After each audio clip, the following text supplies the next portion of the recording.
What is happening, y'all? Thank y'all again for joining the channel. If you're new to the channel, please consider subscribing if you like what you see, or give us a thumbs up or drop us a comment. But again, guys, today I want to talk about whether or not Nissan's actually going under or going bankrupt. You know, there's a lot of misinformation out there. There's a lot of doom and gloom, and I just want to address it using facts and just using some research, I think we live in an age where people see a headline, see a sensationalist headline, and make assumptions, make negative assumptions about something without digging in and doing the research and doing due diligence. So I'll save y'all the time, and I'm just going to drop some facts and hopefully give y'all some clarity on whether or not Nissan is going under or going bankrupt or going out of business. It's a lot more nuanced than that. So first off, why do people think Nissan is dying? Well, a couple of factors. So I kind of touched on the first ones, which again, there's a lot of negative press right now, a lot of doom and gloom YouTube videos and negative feedback on Twitter and on the internet in general. And I think that doesn't help the cause, but that in tandem with Nissan's declining sales, although again, they're not as bad as you would think, that in an aging product lineup and just intensified competition from other manufacturers, including EV manufacturers, I think all lend itself to Nissan being in this situation where there's not a lot of positive press for them. So I think that's the first thing why people think Nissan is dying or going out of business. But it mostly has to do with the current, again, sensationalist headlines that people are reading. And the reason that you're reading that is because Nissan is suffering from some financial instability right now and some financial hardships. But they are not going bankrupt. They're continuing to operate globally, and they have a comprehensive recovery plan in place, which I'm going to kind of go over. But how did Nissan get into this trouble in the first place? Well, a lot of contributing factors, but these are the main ones. And I'm looking at my notes here, but first things first, they've had some leadership turmoil. If you're familiar with Carlos Ghosn, he was the CEO of Toyota, and he absolutely mismanaged, he was the CEO of Nissan, and he completely mismanaged the brand through marketing, through stealing from the company. He basically, he's a perfect case study of how not to run a business. And he ended up being charged and completely left Nissan in disarray. And because of that, they lost a lot of credibility in the automotive industry. They lost a lot of investors, and they suffered from a lot of leadership instability.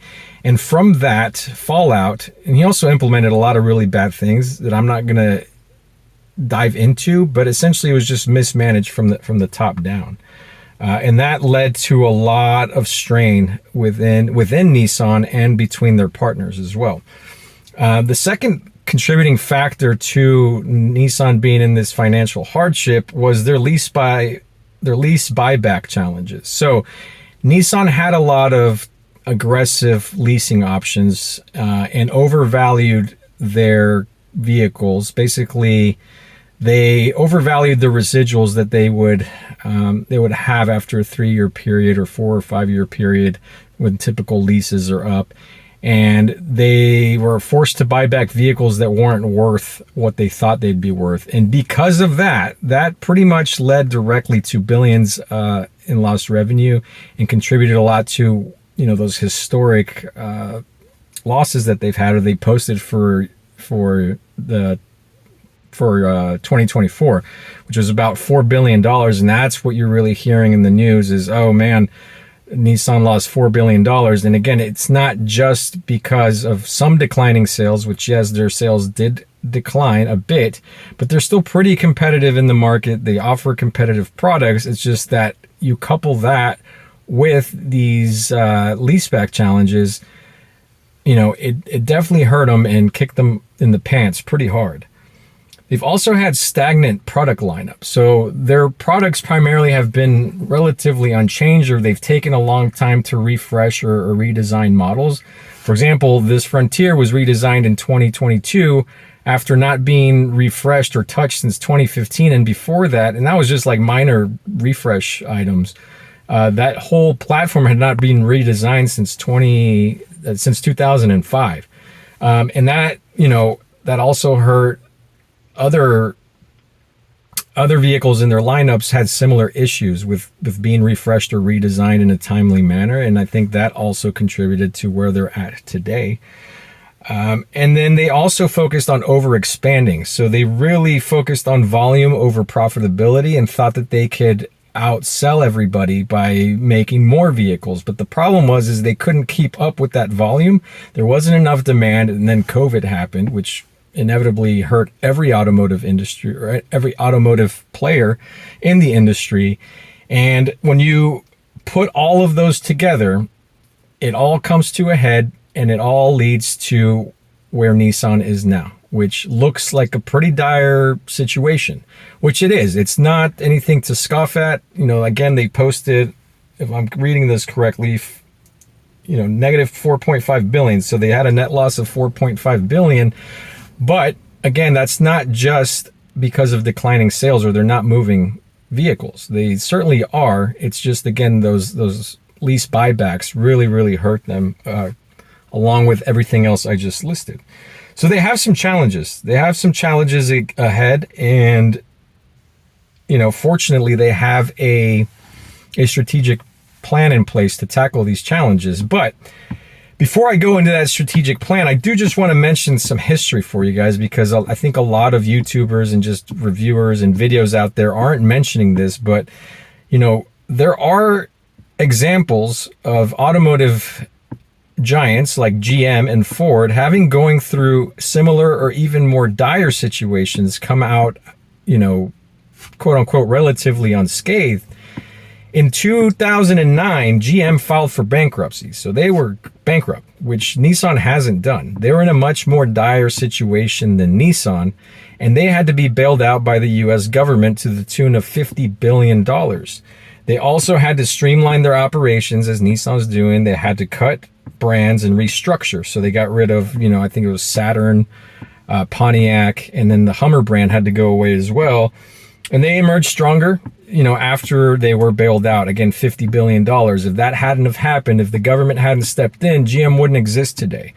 Again, Nissan hasn't filed for bankruptcy. They're not in that situation. They're not getting bailed out by the Japanese government. None of that. In fact, they're looking to come out of the ashes on their own and do it their way, so they're not beholden to a government or beholden to another company like Honda or Toyota.